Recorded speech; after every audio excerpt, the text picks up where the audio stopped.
हम हमेशा दावतों में एक ही तरह का मीठा बनाते हैं, कभी खीर, कभी हलवा और वो बना-बना के भी हम बोर हो जाते हैं और मेहमान खा-खा के भी बोर हो जाते हैं। तो क्यों ना कुछ नया, कुछ यूनिक बनाया जाए जो दिखने में भी बहुत अच्छा लगे और खाने में तो उससे भी ज़्यादा अच्छा लगे और वो भी बिल्कुल कम बजट में सिर्फ 2 चीज़ों के साथ। सिर्फ 2 चीज़ों के साथ आप इतना मज़ेदार डिज़र्ट बना सकते हैं और अपनी दावतों में आप लोगों को इम्प्रेस कर सकते हैं। लोग आपकी वाह-वाह ज़रूर करेंगे। तो मैं हूँ Tooba Khan, welcome to my channel घर का खाना। Let's get started.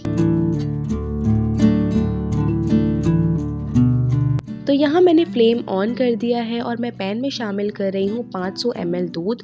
अगर कप से नापा जाए तो 2 कप दूध है ये। और दूध को हमने यहाँ बहुत ही अच्छे से उबालना है। तकरीबन 2 मिनट तक हमने इसे मीडियम फ्लेम पर उबाल लेना है। और जब दूध को आप अच्छे से उबाल लें उसके बाद आप इसे साइड पे रख दें।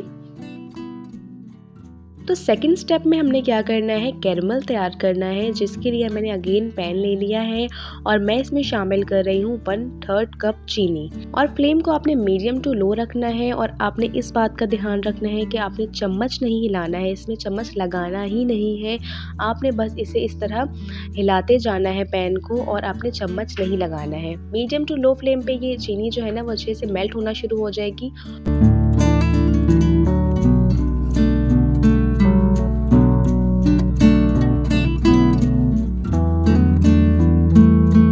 जब शुगर मेल्ट होना शुरू हो जाए तो बस आपने इस तरह इसे हिलाते जाना है पैन को। आपने चम्मच नहीं लगाना है, बस इस बात का आप ध्यान रखें। और चीनी को आपने जलाना नहीं है, बिल्कुल मीडियम टू लो फ्लेम पर आपने इसे कुक करना है। इसमें से जलने की स्मेल नहीं आनी चाहिए, बस आपने इसे कैरेमलाइज्ड करना है, जलाना नहीं है। और आप यहाँ देख सकते हैं कि चीनी बहुत अच्छे से इसका चीनी का जो है ना वो कैरेमल तैयार हो गया है। अब यहाँ पे आपने इसे मज़ीद नहीं पकाना है, मतलब हमने बस चीनी को मेल्ट करना है, बस इससे ज़्यादा हमने इसमें कुछ भी नहीं करना है। कोई एक तार 2 तार शीरा ऐसा कुछ भी नहीं बनाना है। चीनी मेल्ट हो गई उसके बाद आपने नेक्स्ट स्टेप पे जाना है। अब आपने क्या करना है, जो हमने दूध को पहले से उबाल के रखा था उस दूध को आपने आहिस्ता-आहिस्ता शामिल करना है। मैं कैमरा ऑन करना भूल गई थी, नहीं तो मैं आपको दिखाती कि जब आप शुरू में दूध डालते हैं ना तो काफ़ी सारे बबल्स बनते हैं, तो आपने इसलिए एहतियात करनी है। एकदम से आप सारा दूध डाल देंगे तो ज़्यादा डेंजरस भी हो सकता है, इसके छींटे भी पड़ सकते हैं आपको। तो थोड़ा-थोड़ा दूध डालें और मिक्स करते जाएँ। उसके बाद फिर आपने जब अच्छे से चीनी मिक्स हो जाए दूध के साथ तो फिर आपने बकाया दूध जो है वो इसमें शामिल कर देना है। सारे दूध को शामिल करने के बाद आपने अच्छे से चम्मच चलाना है। दूध को हमने पहले से ही उबाल के रखा था तो दूध गर्म है, तो उसकी वजह से चीनी जो है ना वो बहुत ही अच्छे से घुल जाएगी दूध में। तो आपने जो है ना ज़्यादा इसे नहीं पकाना है। चीनी जब घुल जाए अच्छे से दूध के साथ मिक्स हो जाए तो आपने इस मिक्सचर को एक साइड पे रख देना है, चूल्हे से उतार देना है। अब मैंने एक बाउल में 2 अदद अंडे ले लिए हैं और मैं इसमें शामिल करूँगी 1 teaspoon vanilla essence. Vanilla essence शामिल करना ज़रूरी है क्योंकि अंडे में एक स्मेल होती है, वो वनीला एसेंस से ख़त्म हो जाती है। अगर आप वनीला एसेंस नहीं शामिल करेंगे तो अंडों की स्मेल आती है। तो आपने वनीला एसेंस शामिल कर देना है 1 टीस्पून और उसके बाद आपने अंडों को बहुत ही अच्छे से विस्क करना है।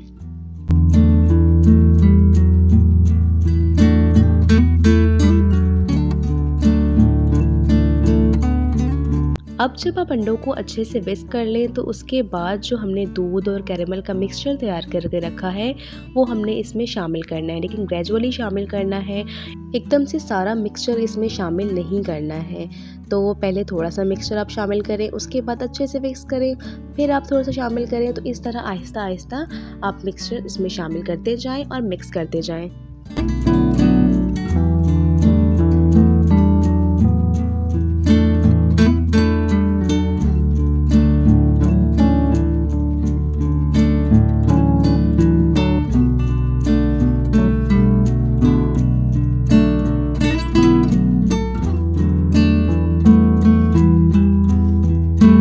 अंडों के साथ हमने मिक्सचर को बहुत ही अच्छे से मिक्स कर लिया। उसके बाद आपने क्या करना है, उस मिक्सचर को आपने स्ट्रेन करना है, यानी छानना है।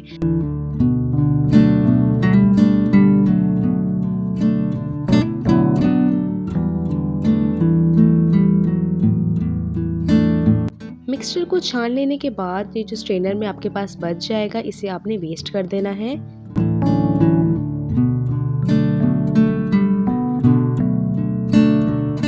अब आपने सर्विंग बाउल ले लेना है, यानी कि जिसमें आपने सर्व करना है वो बाउल आपने लेना है और उसके बाद जो हमने मिक्सचर रेडी किया है वो आपने इसमें पोर कर देना है।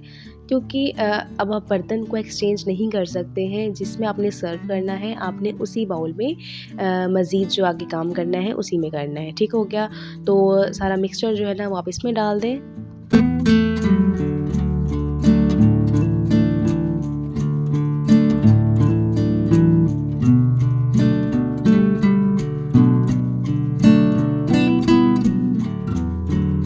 अब हमने यहाँ इसे स्टीम करना है, तो अब चलते हैं इसे अगले प्रोसेस की तरफ। तो यहाँ मैंने एक पैन में तकरीबन 1 से 2 ग्लास पानी शामिल किया है। पानी में अच्छा खासा उबाल आना शुरू हो गया है, तो अब मैं इसमें एक स्टैंड रखूँगी। तो स्टैंड की जगह मैं यहाँ रख रही हूँ एक कटोरी। बेसिकली हमने एक स्टैंड बनाना है जिसके ऊपर हमने बाउल को रखना है। ठीक हो गया? मैं डायरेक्ट भी इसमें रख सकती हूँ और आप भी रख सकते हैं, लेकिन मैं नहीं रख रही हूँ क्योंकि मुझे थोड़ा-सा डर लगता है काँच के बाउल को रखने में। मुझे थोड़ा-सा ऐसा फ़ील होता है कि शायद टेम्परेचर ज़्यादा होने की वज़ह से टूट भी सकता है, ये मुझे ऐसा लगता है। लेकिन वैसे जो है ना, आप अगर आपको डर नहीं लगता है तो आप जो है ना वो वैसे पैन में पानी शामिल करके आपने बाउल को उसके अंदर रख देना है। लेकिन अगर आप भी एहतियात चाहते हैं तो मैं आपको यही सजेस्ट करूँगी कि आप स्टैंड रखें, उसके ऊपर आप बाउल को रखें, बाकी आपकी अपनी मर्ज़ी है। ठीक हो गया? तो टाइमिंग का थोड़ा फ़र्क हो जाता है। अगर आप स्टैंड नहीं रख रहे हैं और डायरेक्ट आप पानी के ऊपर जब बाउल रख रहे हैं तो फिर 30 मिनट्स इनफ है इसे स्टीम होने के लिए। लेकिन अगर आप मेरी तरह स्टैंड रख के इसे स्टीम दे रहे हैं तो उसके लिए आपको तकरीबन 1 घंटा मस्ट लग जाएगा अगर आप स्टैंड के ऊपर रख रहे हैं बाउल को। तो मुझे भी यहाँ स्टीम इसे देने में 1 घंटा लग गया है। और दूसरी बात ये कि आपने बाउल को किसी फॉयल पेपर से या किसी शीट से आपने उसे कवर कर देना है। इससे क्या होता है कि जब भाप पानी बनता है ना तो वो फिर बाउल के अंदर गिरेगा, तो इससे आपकी सेफ्टी हो जाती है कि पानी उसके अंदर नहीं जाएगा। और अगर आप फॉयल पेपर नहीं लगा रहे हैं बाउल में तो फिर आप एक काम ये भी कर सकते हैं कि जो पैन का ढक्कन है ना उसको आपने किसी कपड़े से कवर करना है और उसके बाद आपने ढक्कन लगाना है। इससे ये होगा कि पानी जो है ना वो कपड़े में ही महदूद रहेगा, उसमें ही सूख जाएगा, वो पानी बाउल के अंदर नहीं गिरेगा। तीसरा है कि आपने बाउल को जो है ना वो किसी प्लेट से, किसी ढक्कन से ढक देना है, तो इससे भी पानी जो है ना वो बाउल के अंदर नहीं जाएगा। तो तीनों चीज़ें मैं आपको बता दी हैं।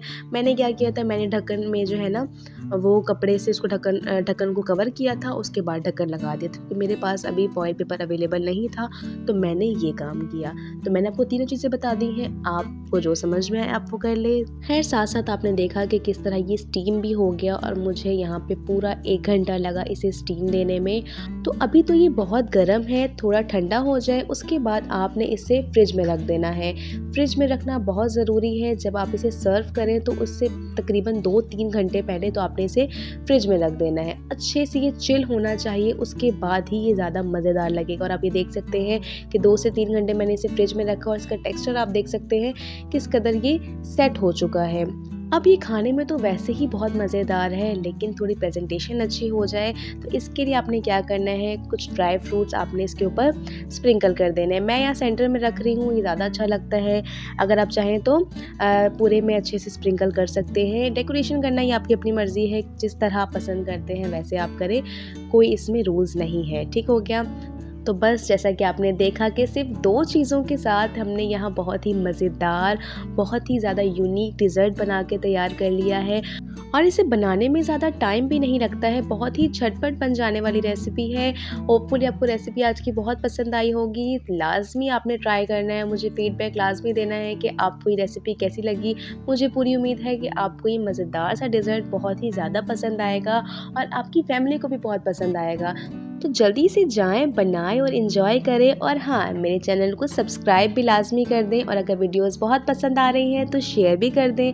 मिलते हैं इंशाल्लाह इस तरह की मज़ेदार सी वीडियोस में। तब तक के लिए अपना बहुत सारा ख्याल रखें और मुझे दुआओं में याद रखें। अल्लाह हाफ़िज़।